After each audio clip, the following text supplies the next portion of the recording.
After some of the most recent updates, Triple Inkstrike, usually just called Tri-Strike, has become a special to be reckoned with. To recap, at the launch of Splatoon 3, we only had 3 weapons with Tri-Strike: the Slosher, Splatbrella, and Repel Blaster, and only in the Chill Season update did we get the 10-attack Splattershot with Neo Splash-O-Matic and ZF Charger joining the roster of Tri-Strike weapons in the Fresh Season update. On the more competitive side of Splatoon, you basically never got to see Tri-Strike weapons up until recently. Repel Blaster and Slosher are both outclassed by Sloshing Machine, which since the game's release was always part of the basic comp, with at least 2 V-splashes. And I don't think I have to mention why Brella isn't being played by anyone who values their sanity. Oh my God! What the hell? Oh my God! No way! With more and more weapons being added, with Tri-Strike as the special and Tri-Strike receiving a 10% radius and 50% damage buff, introducing what some people call the Touch of Death. The special has seen a lot more use. Looking at the first of the most recent InkTV Resurgent League qualifiers, Neo Splash was the second most popular weapon, even over V-Splash, which has dominated the meta of Splatoon 3 since the game's release last September. And if you want to know more about what weapons are currently being played by the best of the best, be sure to check out my video on the topic. But enough about meta and all that. You're here to learn how to use Tri-Strike. First, let's talk about the weaknesses of the special and then look into its strengths and strategies you can use to easily secure wins. Tri-Strike's biggest weakness is by far that its user is unable to go into squid form and use any of their weapons until all 3 beacons are thrown. But another weakness is that its effectiveness is entirely depending on the skill and decisions of its user. Tenta missiles seem like a much more reliable special compared to Tri-Strike. You press the right stick, select the targets, and off you go. Tri-Strike on the other hand involves much more than just pressing the right stick and automatically let the special do its thing. But if you know how to use it, Tri-Strike can be incredibly strong. Tri-Strike is a displacement special, just like Tenta missiles or Booyah Bomb, which force the enemy team to move out of their position in order to survive.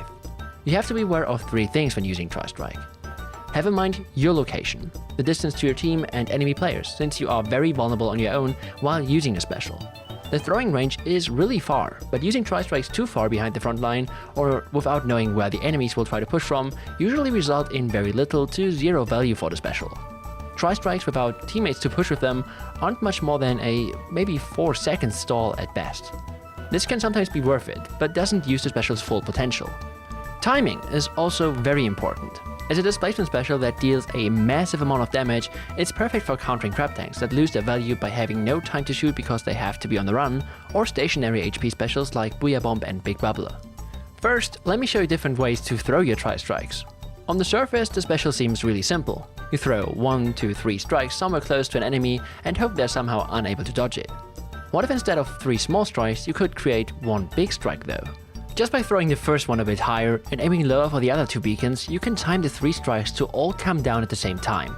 You basically trade the special's duration for bigger area coverage. It can also serve as a smoke screen to help more aggressive weapons on your team push up without getting noticed. Different ways of using Tri-Strike might not play as much of a role in solo ranked matches, but definitely do in a competitive environment, and also can still be helpful sometimes in solo. Now let's take a look at some of the strats for each mode. In 12-4 and Spat Zones, Triple Inkstrike doesn't have much more complex ways to be used than what we already said. For Clamlets, Tower Control and Rainmaker on the other hand, 1 Tri-Strike can be enough to decide if you win or lose a match. One thing those 3 modes have in common is that their objectives are movable and have to reach some point on the enemy side of the map. This makes Tri-Strike profit from a design flaw of Splatoon 3's maps. Splatoon 3 maps are much more narrow with less possibilities for flanks, which means that every map has some sort of bottleneck that you have to push through. Now imagine your team just lost a couple fights in mid and is struggling to not get overrun while backing up and waiting for your teammates to respawn. Most crucial choke points can be stalled by just a single Tri-Strike and make pushing up much harder for the team that just created a big advantage for themselves. You can also try holding Tri-Strikes a bit longer between throws, which creates a much longer lasting stalling effect. Specifically for Rainmaker, you can try holding Tri-Strikes when the enemy team is getting close to a checkpoint of yours and just throw the Tri-Strike every single time they try to approach it. Just by doing this, you might create enough time for your teammates to get a kill on the enemy team, which can stop the entire push before it even really started. For Clamblitz, you can abuse a very useful property of Tri-Strike. Your own teammates can not get hit while standing inside one of your strikes. This means that if your team is able to give jumps close, but not quite close enough to the clan basket, you can create a safe landing spot for your team that might change the outcome of the game.